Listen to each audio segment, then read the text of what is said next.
காரடையார் நோன்பு. நாள் 14/3/2026 சனிக்கிழமை.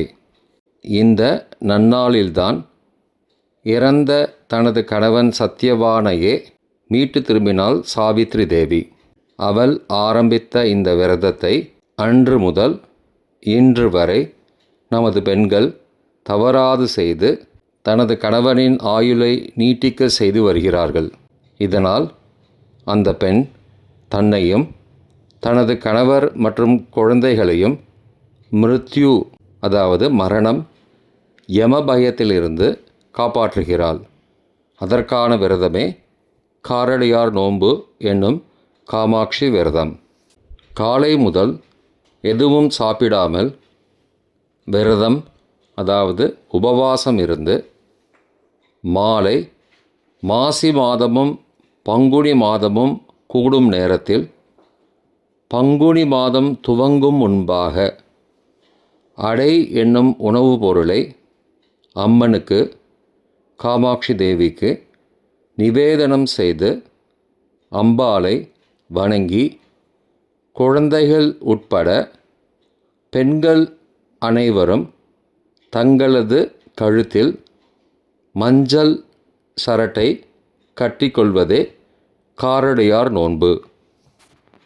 நோன்பு சரடு கட்டிக்கொள்ள நல்ல நேரம் நாள் 14/3/2026 சனிக்கிழமை இரவு 7:30 மணி முதல் 8:30 மணிக்குள் நோன்பு சரடு கட்டிக்கொள்ள வேண்டும். அடை என்னும் உணவுப் பொருளை அம்மனுக்கு காமாட்சி தேவிக்கு நிவேதனம் செய்யும் ஸ்லோகம்.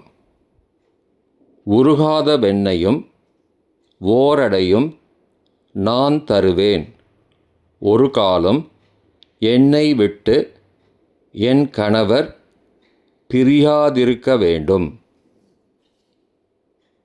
என்று ஸ்லோகம் சொல்லி நிவேதனம் செய்ய வேண்டும். காரடையார் நோன்பு சரடு அதாவது மஞ்சள் கயிறு கட்டி கொள்ளும்போது சொல்ல வேண்டிய மந்திரம். தோரம் கிருண்ணாமி சுபகே சஹாரித்ரம் தராம்யகம் பர்த்துஹு ஆயுஷ்ய சித்தியர்த்தம் சுப்ரீதா பவ சர்வதா என்று சொல்லி நோன்பு சரடு மஞ்சள் கயிறை கட்டிக்கொள்ள வேண்டும்.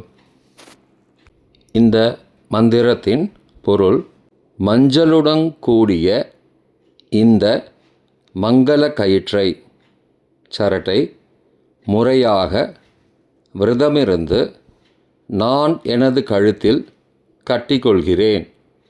இந்த விரதத்தால் நீ சந்தோஷப்பட்டு எனது கணவர் மற்றும் குழந்தைகளின் ஆயுளை நீட்டித்து எப்போதும் அருள் புரிய வேண்டும்.